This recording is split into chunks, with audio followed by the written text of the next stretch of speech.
just thinking about introducing you to the podcasting crew today as well. We've got lots of good stuff to talk about. And it's funny how we met through my college roommate, and then I got the pleasure of meeting you, and the pod squad, the podcasting crew got to meet Kayla a few weeks ago on her episode. So we've kind of got all these different avenues coming together. And when I thought about you, Chelsea, I was like, man, right now more than ever, like, we got to get Chelsea on here. You have such an interesting perspective of what's going on in the world and kind of the state of everything right now. And I think I even saw you post something before where you're like, now everybody knows what my job is. Now they get it for a living. So I bet that's been pretty interesting for you, huh?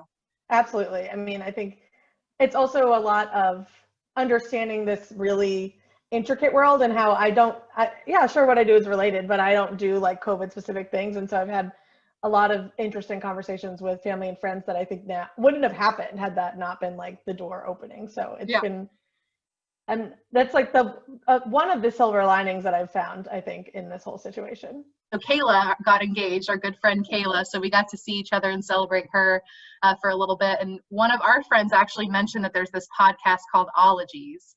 And it's all about the studies of like maybe peculiar or different studies that people aren't aware that exist. So it kind of piqued my interest. And then after I left that little gathering, I was like, oh my gosh, Chelsea is such a great subject to talk to right now with all that's going on in the world. And so Chelsea, you're an epidemiologist. And it's funny because as I was prepping for this meeting, I was like, I should do some research and like, sound really smart and maybe impress Chelsea a little bit with my knowledge, but I didn't, because I think a lot of people don't really know a whole lot about what you do. So for starters, what the heck is epidemiology? If you wouldn't mind sharing with us.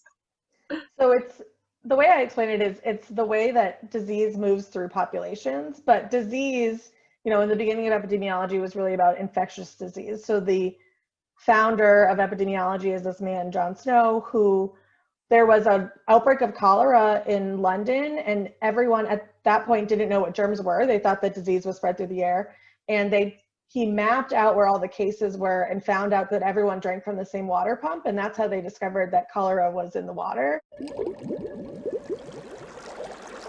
And so once they shut off the pump, the disease went away. And so that's like the beginning of it, and that's where it all started around epidemics, sort of like in the same viral world that we're living in now. But what I really do is more around social determinants of health, and birth outcomes and pregnancy is really my bread and butter.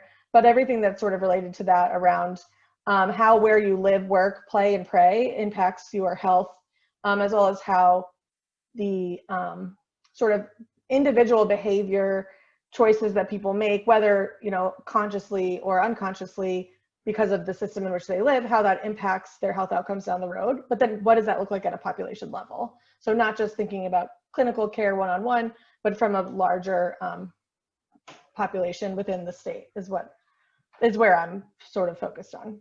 Wow, that's incredible. And when you said Jon Snow at first, it made me think of like Game of Thrones, right? You know nothing, Jon Snow.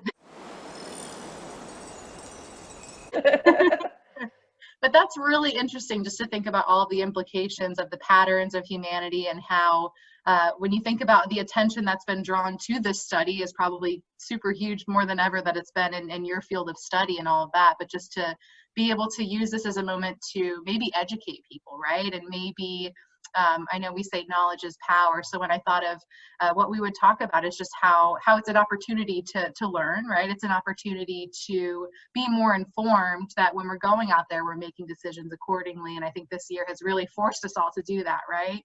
So I think that was an interesting thing I wanted to touch on with you. And in addition to that, what kind of piqued your interest to public health?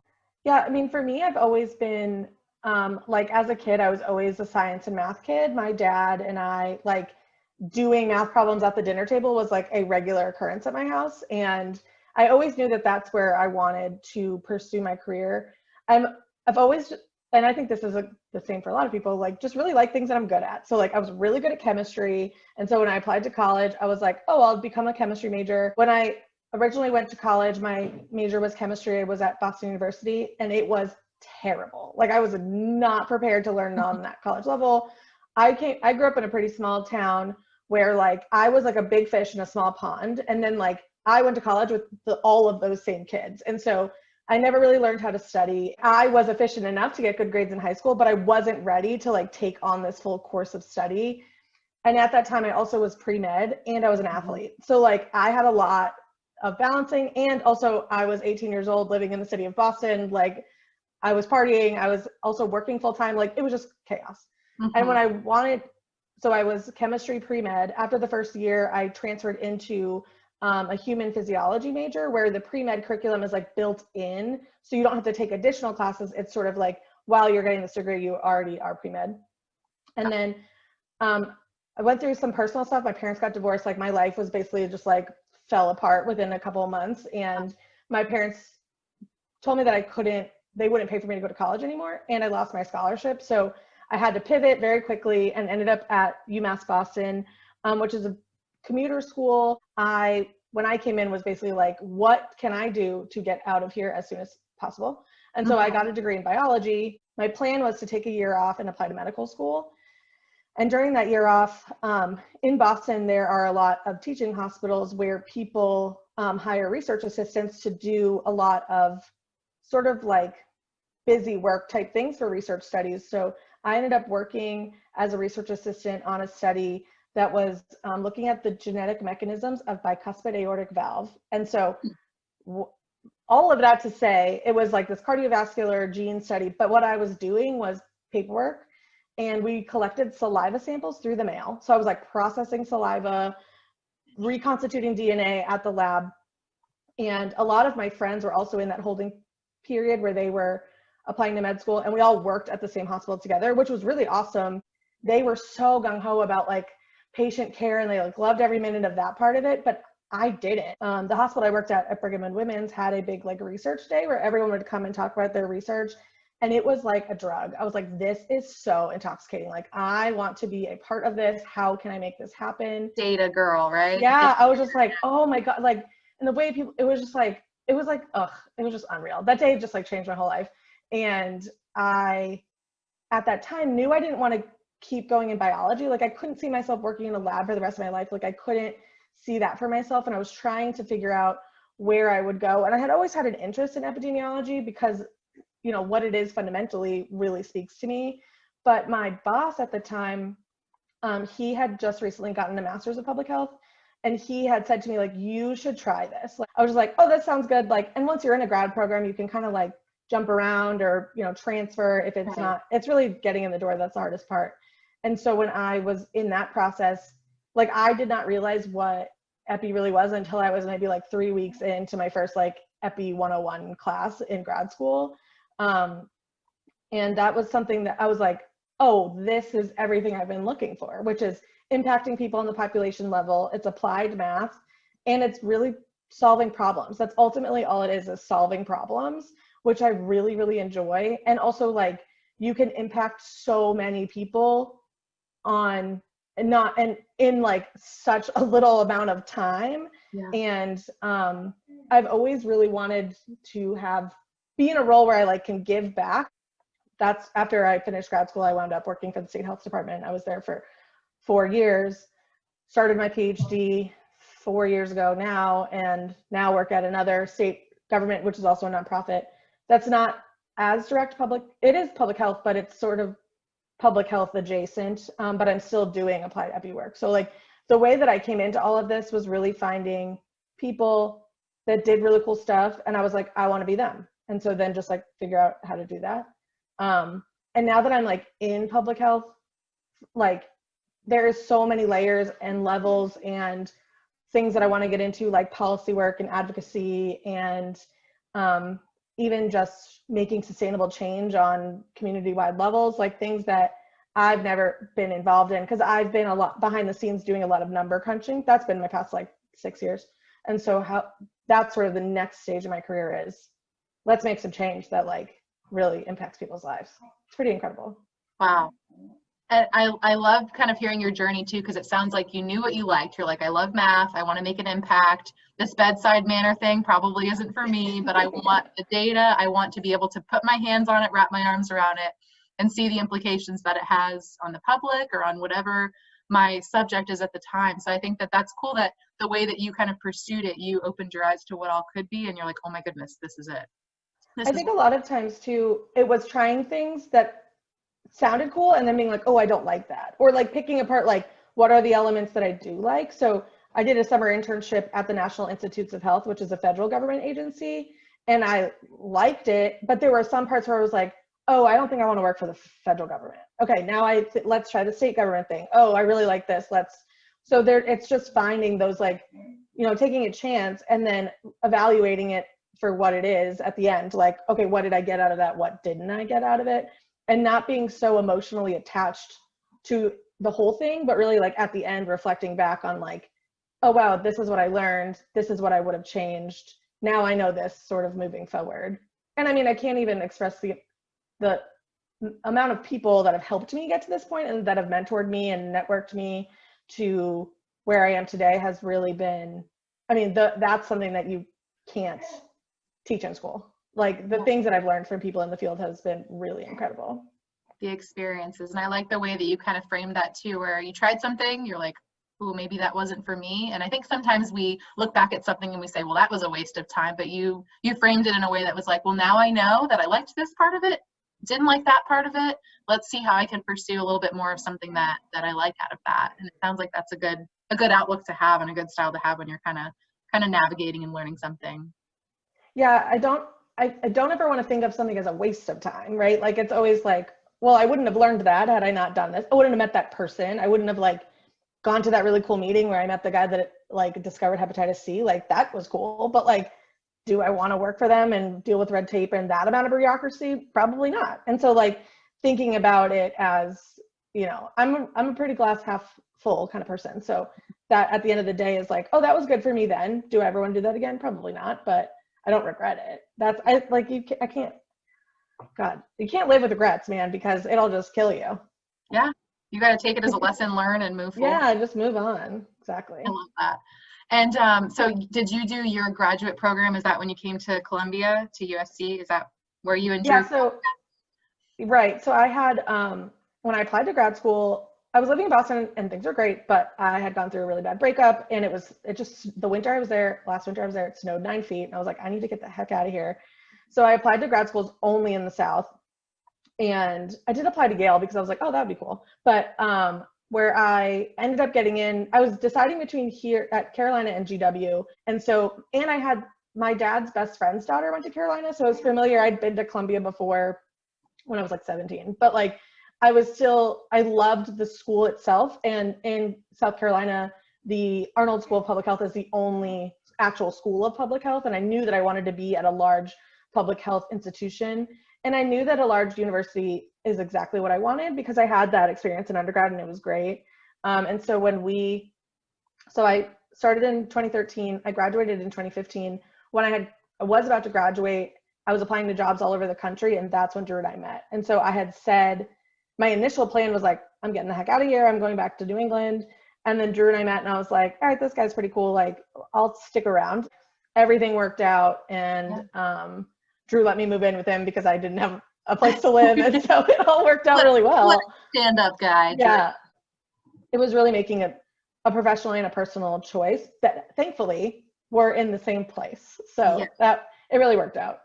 Definitely did. And I have a wonderful family of your animals and your house that you've built together. And I'll say I love Drew, but he definitely married up, I'd say. I'm sure that he would maybe say the same. I don't know. We'll have to ask him, but I think he would agree. That's really cool to hear about just how you got to where you are and a little bit of the journey. And as I'm learning about, you know, this world of yours and as we're all learning about it throughout the year and just in some way, shape or form, right? We're maybe just more familiar of the term or more familiar of how the impact that us and our clusters can have on the general population. I think it's been a very interesting year to learn. So I'm curious for you, Chelsea, like what is your day-to-day like and has it changed at all since the pandemic? Just as far as like, are you working virtual now? Are you in an office? And are there any variables that you found different now with this new 2020 world we're living in? So I have been working from home since March 12th or whenever that was. We do have the option to go into the office. Our office has never closed. It's been open the entire time. My office is they're all doing a really good job. So we all wear our masks, we social distance, everyone keeps their doors closed. And even if we're all there, we still do Zoom meetings. And so I think a lot of people I work with have kids, and so it's nice for them to be able to come to the office too. But I think for me in the beginning of COVID, I was not great at working from home. I was really sort of taking advantage of like, oh, I can wear sweatpants when I work, and like I can just do laundry in the middle of the day. And at that time, Drew wasn't having to go to work. So there was about 6 weeks where he was home. And so it's not like he was distracting me, but I was distracted by him being here. And so like, I'd be like, hey, what are you doing? He's like, go back to work, like leave me alone. And so I was not great at working virtually in the beginning. I have since then, at that time I was also working in our guest room because I thought it was temporary. So I had like just set up a table and I was like, oh, I can just do it in here. And then after like 3 months, I was like, oh, I'm going to need to figure out a more permanent situation. So we finally like redid our office and got it set up where I can like be in here all day and be comfortable working, 8-9 hours a day. I feel like I've never worked more in my life at this time because, it's really hard to, shut that off. I've always had really good work boundaries because I'm also in school. So like I've always had this like, okay, after 5 p.m. I don't answer work emails. I have my email like app on my phone, but I don't get the notifications. And so there has always been that thing for me. And now that I have my own office, I can shut the door where I'm not like looking at my laptop all the time. And so that definitely helps.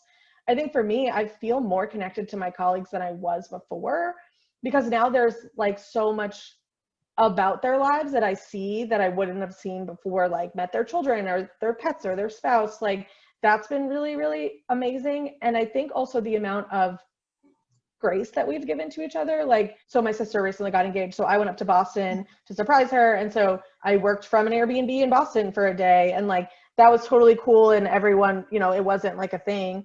And I will say before we didn't have, our telecommuting policy was pretty strict. And so you couldn't just like telecommute whenever you wanted. You had to like, it had to be a planned day it was really like rigid. And I think now I'm hopeful that will, sort of evolve to be more flexible. Yeah. Because I do, there are times when you like need to sign for a package or like, some random like life thing comes in the way. And so I think now with working virtually, I like dearly miss my colleagues and we are really huggy people. And so like, I miss that and getting lunch. You're a very social creature too. Yeah, yeah, I think that like, I do miss that, but I've gotten a lot done because like I can sort of shut off and just like get into the weeds of what I want to do. It's been interesting too, because where I am now, I'm on senior management. So like I report directly to the executive director. And so I have recently also started supervising somebody. So like supervising them virtually has been interesting. And I've never supervised someone before. So like we're learning how to deal with that. I think that sometimes our supervisor relationship might be better if we were in person. And so there are things that I'm learning a lot about, even just like the way I interact with people. I also just really like working from home. We have, 2 dogs and a cat. And so it's like nice to spend time with them and like all of the things that come with that. Yeah, totally. And from what you're saying too, just about some of the lessons you've learned, I feel the same way. Like Kevin, your dog is Kevin, my boyfriend is Kevin. Yeah. We joked about that last weekend. But I mean, we were in a small 1-bedroom apartment in the very beginning, and it was like we hoped we didn't have calls at the same time because we were very loud phone talkers. And now that we have our separate rooms, I still will go out there and just start talking to him, and it's like I'm so rude. I don't know if he's in the middle of an email or if he's in the middle of something, and I'll just kind of bombard and be like, so what's for dinner? And it's like 9 a.m. Yeah. And it's like, I wouldn't do that to a colleague, like knock or, do you have a second? And I think that there's some lessons to learn like interpersonally with your space. And then also when you mentioned just getting to know your colleagues more, I've definitely enjoyed that piece of the remote side as well. I think another thing too, it's funny that you brought that up. I didn't realize Kevin was also working from home. Drew has learned so much more about me, and it makes me feel very vulnerable, but because like I'm really, really annoying at work, and like full disclosure, I'm like the hype man. I'm just like getting super excited, and Drew's like, wow, like if you were my colleague, you were so obnoxious. And I'm like, that was like the secret part of my life he never saw. And like he came to like events and stuff where I'm like, got a glass of wine and I'm like feeling saucy, but like I'm like that all the time. And so like it's been this like wall that I used to like go be office Barbie is not there anymore. And so he's seen so much more of me. And that's been something I never thought, which is like fine. I mean, I'm not like ashamed of it, but like, right. it's just a funny thing to be like, oh yeah, that is what I'm like at work, and I'm sorry. Totally. It's so funny. And sometimes though, it's nice too, because do you ever have those days where you're like, I wish I had a fly on the wall that heard how that person just talked to me or how that like meeting just went? That you have the benefit of sometimes too, be like, did you just hear what Stephanie said? Like, did I read that wrong? And he's like, no, that was one. Yeah, it's just, that is nice, but I definitely think it's this secret. I feel like my secret's out, and like now there's no like going back at this point. That's what marriage is, right? You just exactly. It's the start of learning absolutely everything about each other. I had a friend come down recently. She came down for my birthday. She was going to come in a day early, and I was like, oh, you can work from here. And I was like, full disclosure, I'm super annoying at work. She was like, oh, I don't expect anything less. I was like, oh, thanks. Glad it's all out there now. Yeah, that's hilarious. I love it.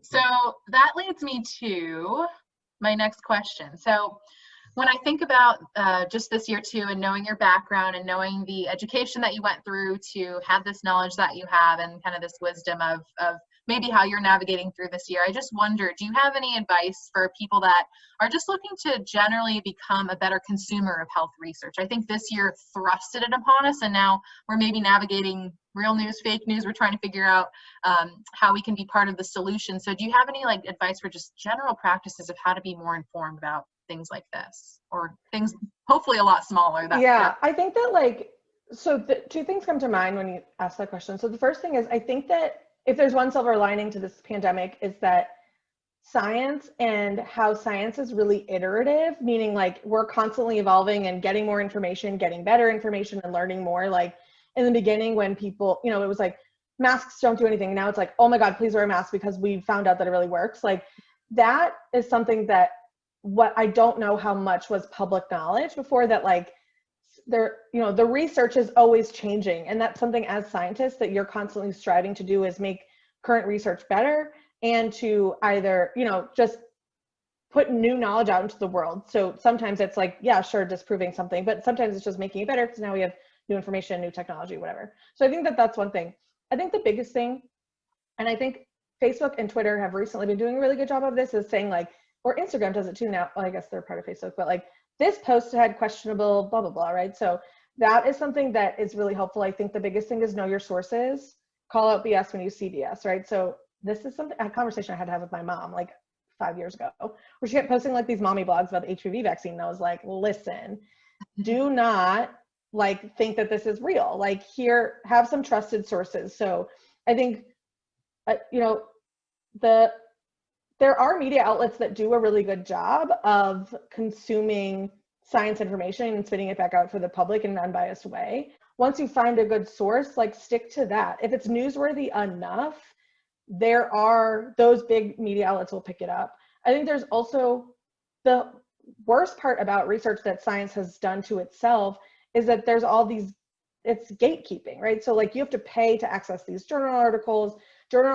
Scientific journals are not meant for public consumption, which is part of the problem too, is that not only are there paywalls to get access to it, even like as a researcher myself, thankfully I'm still a student, so I have access to the library, but like people have to pay for these things. And once you get it, it's not ready for a lay audience. And so there is a part, an organization that I am a part of, and we just founded a chapter here in South Carolina called the Scholars Strategy Network.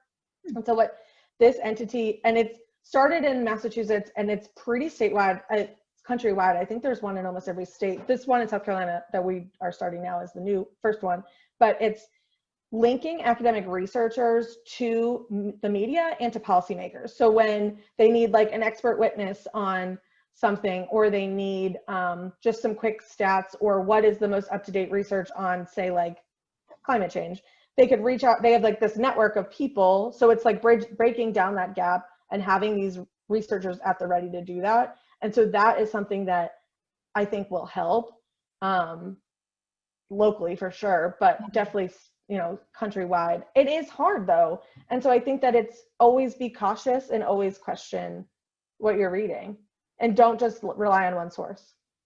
I think that's great. And I think you made some good points too, is just you want to read the facts and you don't want to read something that maybe biases you towards one way or the other, or even, creates such a fear in you. You want to get the facts and you want to know the implications of the facts. So I think that having a good source and having those sources is definitely great advice that will carry on throughout this year. Yeah, and I think also acknowledging that facts can change, right? Like that it's something that as we learn more, as we get better, these things are ever changing. And I think with COVID, that has been on the forefront. Like when people are asking me, like, when are we gonna get a vaccine? I was like, what? Like, even this news that just came out, which was like, that's great, but like, it's not gonna be ready like next week. Like there's like all of these things that have to happen. And even fast tracking these things, like, sure, that's all well and good, but like there's like these stopgaps for a reason. And so and once it gets there are all these other things that need to happen. Like just because the vaccine is now safe doesn't mean that it's immediately going to be available at your CVS. Like there's all these other things that have to happen in the public health pharmacy world before that you can get your hands on it. And so there's just always be cautious about the things that you read and know that there are facts can change and that science is iterative and it's only evolving to make itself better, but it's a lot to say that something is like a law, right? Like the law of gravity, I think, is not even a law. It's like still a theory, right? So there are these things that scientists are very, very hesitant to say this causes that, and this is for sure true, because it could have, some things can always change. That's such a good point. And when you just mentioned too, I think in the beginning you were like, the more you know, and now we know things that we know, it could change, right? But I think sometimes we have that like hindsight bias where it's like, well, in March, if I would have known, we didn't know that. We're constantly learning and collecting and continuing to build upon what we know to better solution for things like this, right?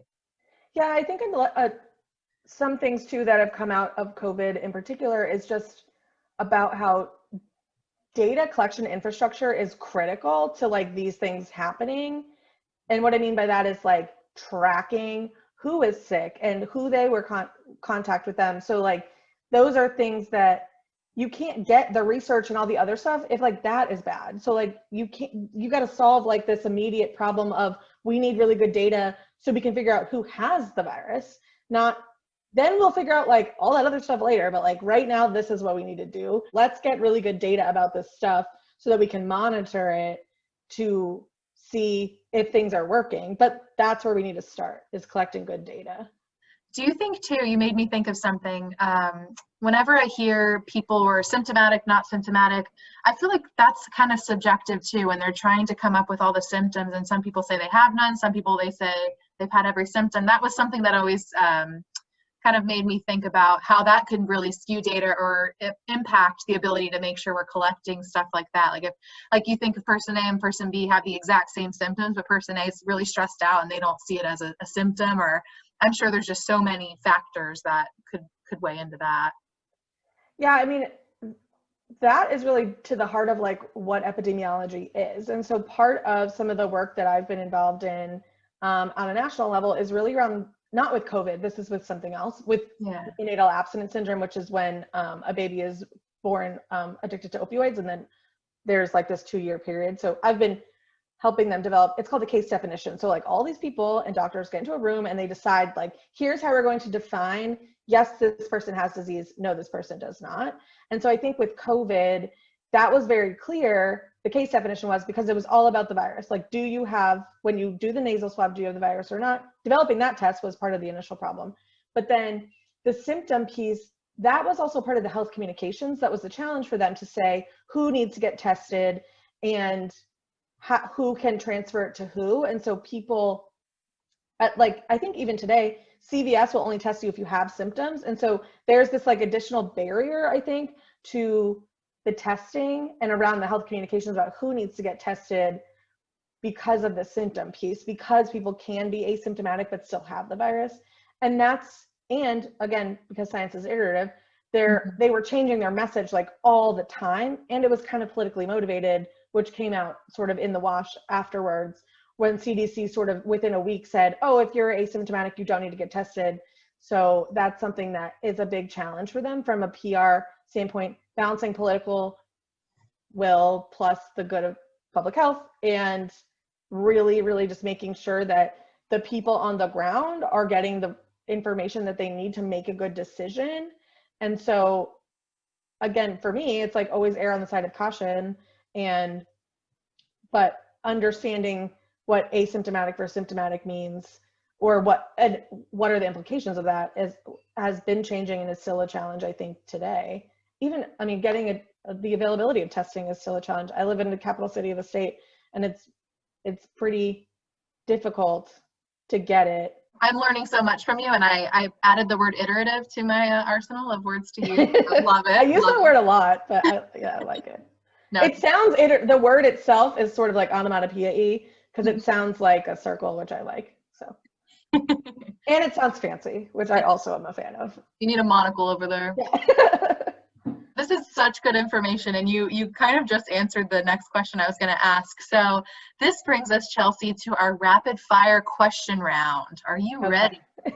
I am ready. I'm like sweating, so I am ready. We get to have some fun with some silly questions here. But the first one I wanted to ask you is, just having known you for the last few years and talking to you today, you definitely have a growth mindset, and that is something in common as our listeners. We're all kind of here on this podcasting journey on the Oddly Enough podcast to want more for ourselves, live our best lives, and to keep thriving. So do you have, what's your vehicle of educating yourself? Do you do podcasts? Are you reading books? Or what is kind of your general practice and keeping learning? So I do all of the above. So my favorite podcast that I listen to regularly is called How I Built This with Guy Raz. So it's NPR. I mean, I've listened to like every single episode. I am so obsessed with it. Okay. And that is one that I really just like hearing the stories, and also the failures too, of like, I would not call myself an entrepreneur, and I'm like, damn, I really wish that was like part of my nature. But I think that I do have things that, like characteristics that are similar to entrepreneur. Like I take a lot of initiative. I have, work ethic and all of the above. But I think that podcast just like, oh, and man, it makes you laugh, makes you cry. It's just, my sister turned me onto it, and wow, it's just so good. Books, I read a lot. I tend to not read a lot of like work related books at night, because it like makes me feel stressed out. It makes me feel like I should be working. So I do read a lot of like fun beach reads at night, but I am currently reading, now I can't remember it. Make It Stick. It's about like how to like persuade people on your ideas. And there's a related book that I'm going to read after called Switch, and it's about like change management.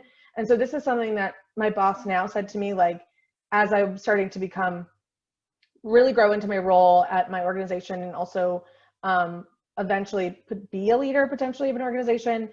She had said to me, you need to learn how to lead with persuasion. And so that's what I'm trying to learn how to do. And that is, I don't think it's a challenge. I think I can get there. I'm not there yet. I think I take a lot of cues from her. Like every time she gives me advice, I like write every single word down and then do exactly what she does, and then like try to apply that to future situations when she's not there. And so those are really the two. I also watch a lot of documentaries, but those are about like random things like water, or like Zac Efron's in Switzerland or whatever. But like, those are things that I really enjoy. I love documentaries, especially if it's a true crime situation, where I always think everyone's guilty, but like, I still enjoy it. Awesome. And I was actually going to ask you what you're binging. So they're churning out some content. Oh my God. We are watching Schitt's Creek right now. Man, that show is just so damn funny. And like, I love everything about it. The inclusivity, the love is just, and they're only 20 minutes. So like, I can like do it in between things, which I really like. We did, and this is something you'll enjoy. We watched, in the beginning of the pandemic, watched every episode of Glee, which I had never seen before. And Drew told me that y'all used to watch it together. And I think he's the one that made us watch it. I mean, he's the one that made me watch it. Like I walked out and he was watching it one day, and I sat down and I was like kind of making fun of it. And then I was like, wait, this is actually amazing. And so we watched that for like literally every waking moment for 4 weeks. And it was great. And now I want to watch it again. Good choice. Good choice. It's so good. Roster over there. I love it. I skipped this one. Let me go back. So In personal development, I've been reading a lot, and I'm adding switch to my arsenal because that is definitely something I could work on, is like persuasion and influence. So that one caught my interest. But I always hear when I'm listening to podcasts and reading how important like a morning routine is. Do you agree? Do you have any sort of morning routine that that you found success with, or any thoughts on that? So I have been doing a bad job of this lately, but in the beginning of the pandemic, I was having like a really hard time like switching into work mode. And so I was going on walks in the morning. That was like my commute, which was great. And then I had time to listen to my podcast. Um, I do something I still always do is I read the Cola Today, which is like a daily newsletter in Columbia. And then I also read the New York Times. They do like a daily briefing, and eat my breakfast and drink coffee before I start working.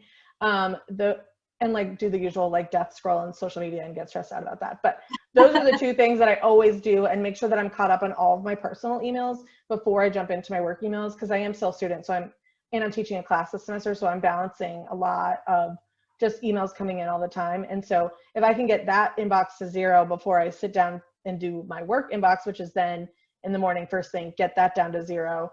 I start working at 8, but I don't schedule meetings until 9 usually, which is when the majority of my colleagues start. So I really have that solid hour to get sort of my bearings on the day and make sure that I'm prepared with everything that I need to do. Because that was such a good way to like, okay, now I'm ready to sit down and work. Yeah. I think you make a good point too, just like being able to listen to your podcast. Because when I would drive to work for 20 minutes, like I needed that time for me. And now if I roll out of bed and like hop right on for a call, I'm not quite ready to embrace the day yet. So yeah, and it's also too mud, like the waters are too muddy between like work and home, and it just feels nice to be like, okay, I'm ready to like okay, day, like throw anything at me now. yeah. And also if I don't have that time, I don't listen to them as regularly, and then I like can feel it like where I'm like, oh, I miss it because I really like the content, but also it's just such a nice thing for my brain to do that's not working on my dissertation or watching TV. Like otherwise it's Yeah, no, for sure. I'm with you on that. yeah. And so my last question kind of speaks a little bit to the perspective you have in your career, but also just your personality and knowing you and knowing just how you embrace life and the good perspective that you have when you embrace any day is. And you also mentioned the death scroll on social media, which made me think of, I think we find ourselves today like either seeing people like very, very worried and stressed out about this year, or people that are kind of maybe on the opposite side and maybe not taking things seriously or not kind of finding that balance. So if you were to give advice to somebody on how to be hopeful for the future or using this knowledge to our advantage, what would just be kind of some general advice you would give somebody to navigate through this year and kind of use what we're learning for the future? I mean, the biggest thing that I've learned with myself this year is really giving myself grace and allowing myself space to do the desk roll and worry, but also then recognize like, whoa, this is not healthy. So like, that's what I would do. Like in the beginning of COVID, oh my God, reading all day. And I was like, wow, this is just like absolutely killing me. So then I would only do it in the morning, and that like I would have a cutoff time. So I need to build healthy boundaries for myself around that. A lot of at the beginning too, I have a lot of family in Massachusetts and New York. My best friend works in a hospital in New York, as does her fiance. And so like at that time she was like on the ground, like, it is so terrible here. Like, but here it wasn't that bad yet. It all is about just giving yourself space, communicating too with your boss. Like I think more so than ever in my life, I've experienced anxiety that like I've never have before. And so I've just been very open with her about, I need a mental health day. Hey, I'm not doing great. Like I need some space, gonna take the afternoon off, and not feeling like that's wrong. I think in the beginning it did feel like, oh, I feel like I can't take vacation time because like I'm working from home and like, why should I need a vacation? But like you still do. And so, yeah, my biggest advice is be open, be transparent, and also just be honest about what your needs are and sort of where you're at. Do that pulse check with yourself. I do a good job of that a lot of the time, not all the time, obviously, but like just allow yourself that space to just be, and like be worried about it. That's fine. But I think that there's also the you like take action to like make it better. Yeah. I like that you kind of framed it from like helpless to hopeful. Like if you're feeling hopeless, like feel the feelings and take your day that you need to take and get educated and communicate. But then be hopeful and be helpful to try to pull others out of it, or really be kind of banding together as a community. I think that's the way we've got to be, right?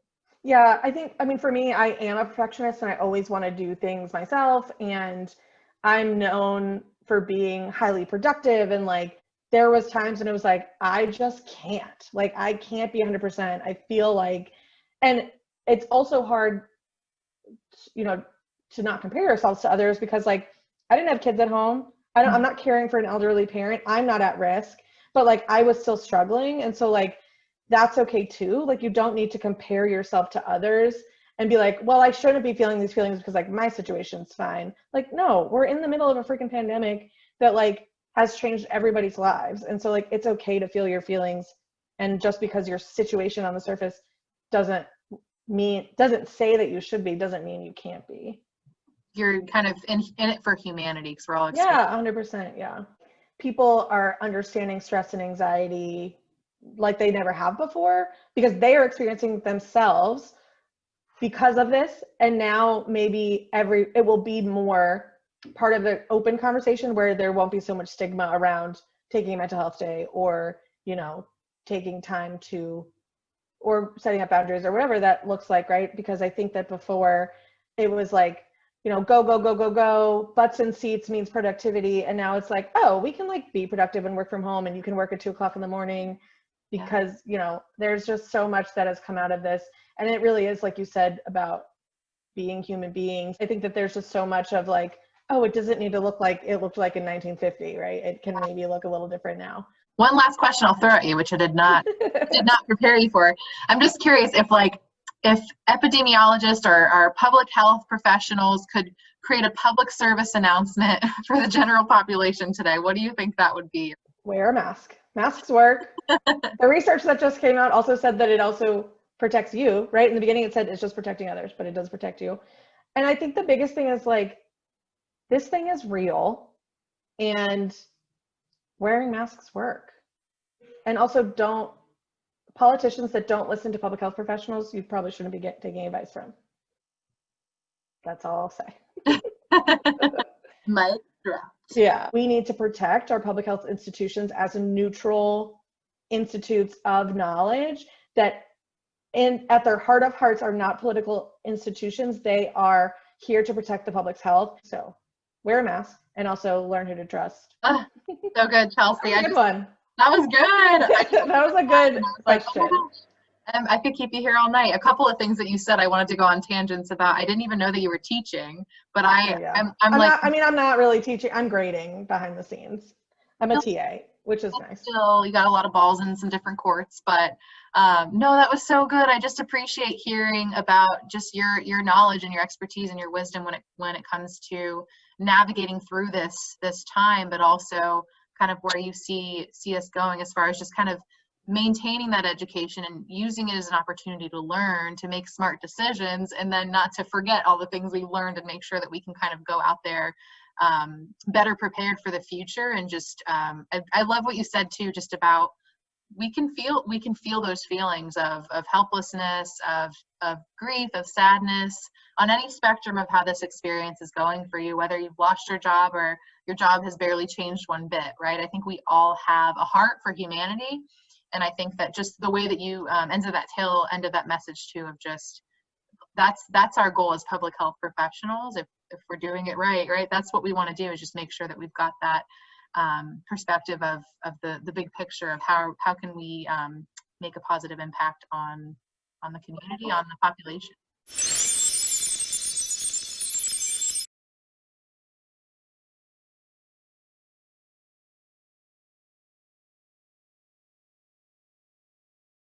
It's funny, earlier I was kind of thinking about our conversation and I was thinking about Drew, and now I have, damn, Drew's a sexy bitch stuck in my head.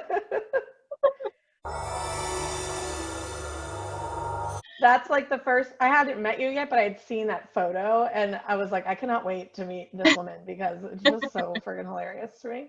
He'll be happy to hear that, huh? Yes. Yeah.